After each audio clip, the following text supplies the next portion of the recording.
பூவுக்குள்ளே பிறந்ததா வாசங்களால் பேசுகிறாய், வெண்ணிலவில் வளர்ந்ததால் வெளிச்சம் கோடி வீசுகிறாய்.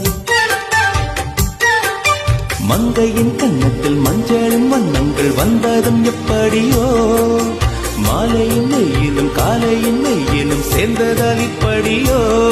அடி பூமியே நூலகம் பூக்களே புத்தகம் என்று நான் வாழ்ந்து வந்தேன். இன்று பெண்களே நூலகம் கண்களே புத்தகம் உன்னிடம் கண்டு கொண்டேன். அடி பிரிய சகி சொல்லிவிடவா, அந்த நிலவை எடுத்து கவரி வீசவா,